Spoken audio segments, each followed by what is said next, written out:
광야의 불꽃, 레위기가 들려주는 오래된 이야기, 아주 오래전 이야기입니다. 사막 한가운데 천막들이 모여 있는 곳이 있었습니다. 이스라엘 백성이라 불리던 사람들이었습니다. 그들은 이집트라는 땅에서 노예로 살다가 어느 날 갑자기 자유인이 되어 광야로 나왔습니다. 자유를 얻었지만 그들에게는 아직 고향이 없었습니다. 약속받은 땅으로 가는 길, 그 긴 여정의 한가운데 머물러 있었던 겁니다. 천막촌 한가운데에는 특별한 천막 하나가 있었습니다. 성막이라고 불렀습니다. 사람들은 그곳을 하느님이 머무시는 곳이라고 여겼습니다.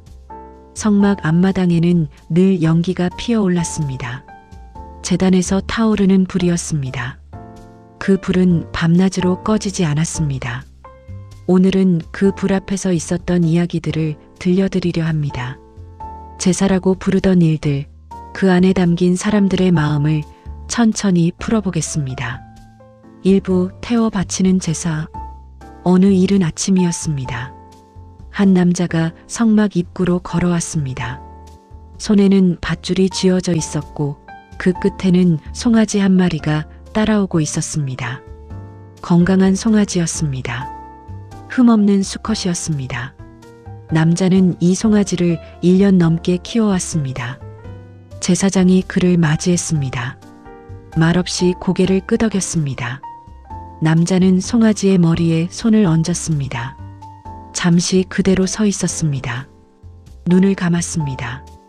무슨 생각을 했을까요? 아마도 지난 날들을 떠올렸을 겁니다.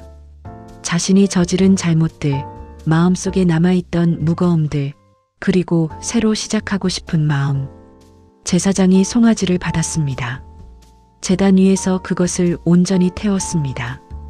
연기가 하늘로 올라갔습니다. 남자는 그 연기를 바라보았습니다. 무언가가 자신에게서 떠나가는 것 같았습니다. 짐을 내려놓는 것 같았습니다. 이것을 번제라고 불렀습니다. 온전히 태워서 올려보내는 제사였습니다. 가난한 사람은 비둘기를 가져와도 되었습니다. 중요한 건 동물의 크기가 아니었습니다. 그 사람의 마음이었습니다. 온전히 드린다는 것. 숨기지 않고 남겨두지 않고 자신의 전부를 내어놓는다는 것. 그게 번제였습니다. 2부 곡식 제사. 밀을 수확하는 계절이 왔습니다. 한 여인이 아침 일찍 일어나 밀을 빻기 시작했습니다. 돌절구에 밀을 넣고 천천히 오랫동안 빻았습니다. 곱게 빻은 가루를 채로 쳤습니다.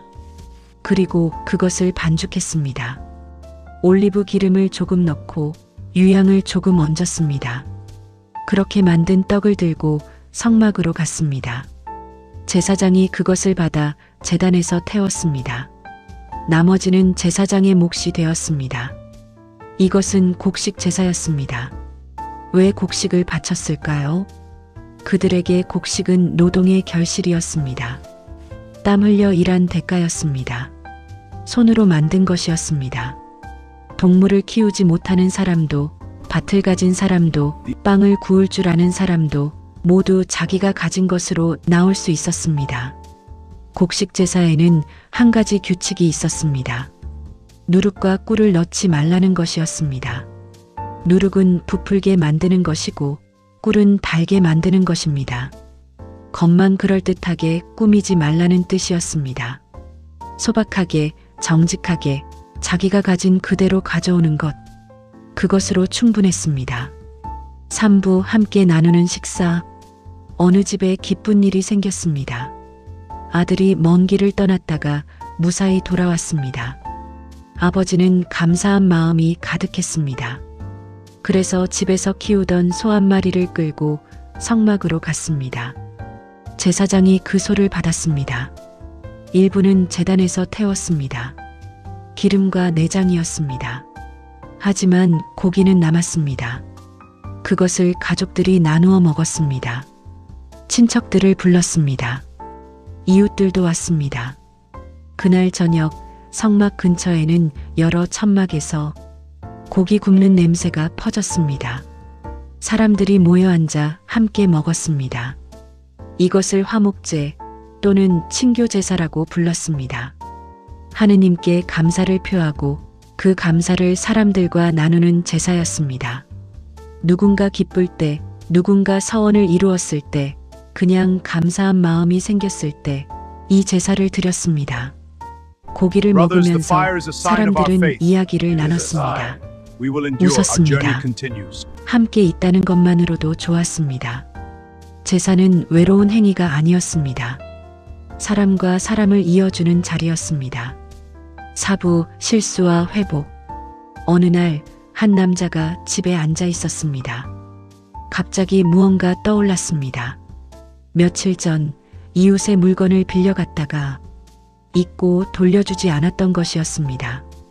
그때는 바빴습니다. 까맣게 잊었던 겁니다. 하지만 지금 생각하니 가슴이 무거웠습니다.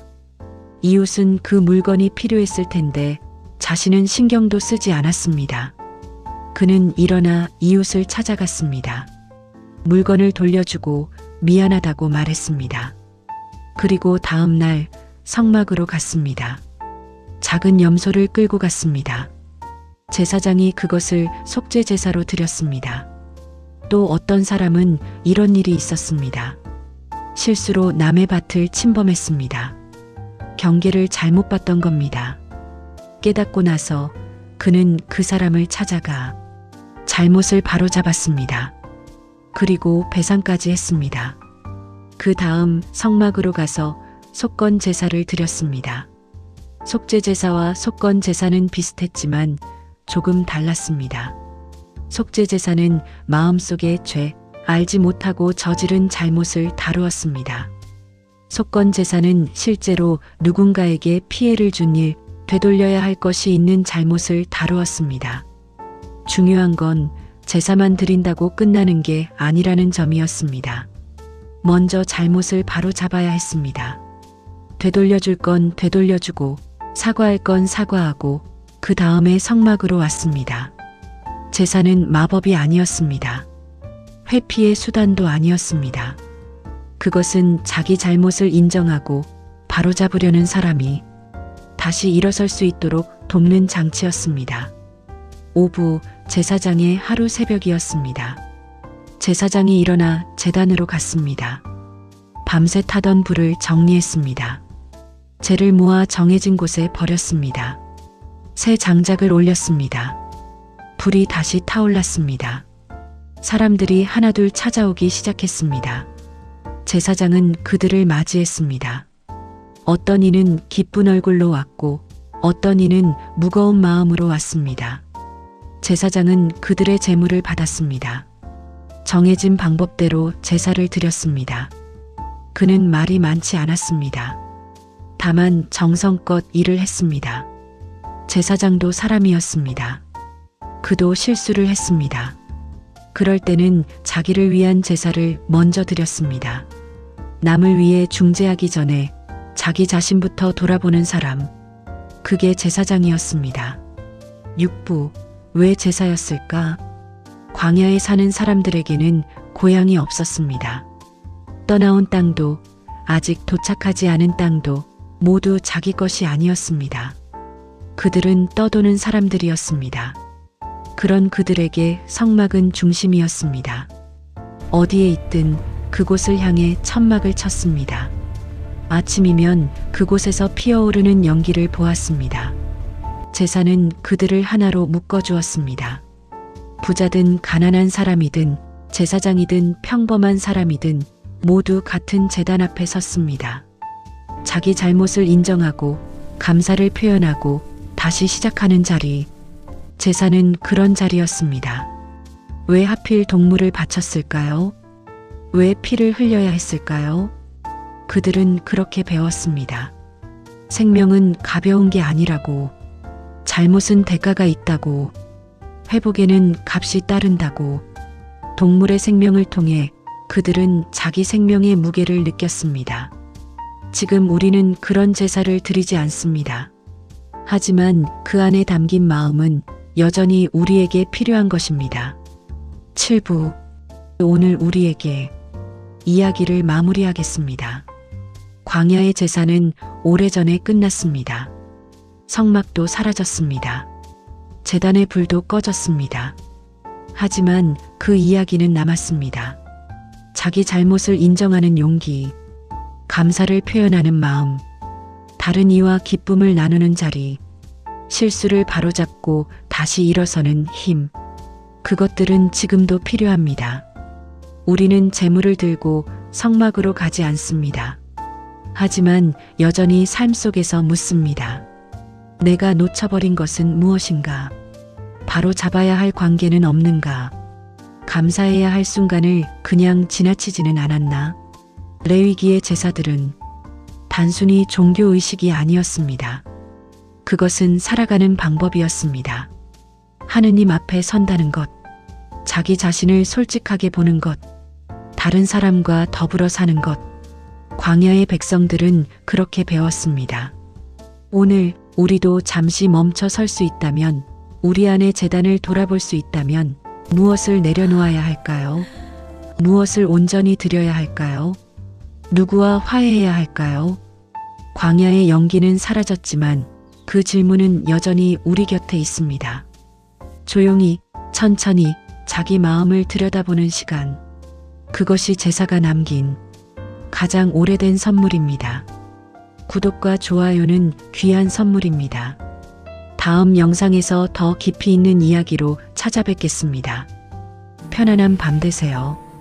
마테오 라디오 참 고맙고 감사하며 사랑합니다. 아멘.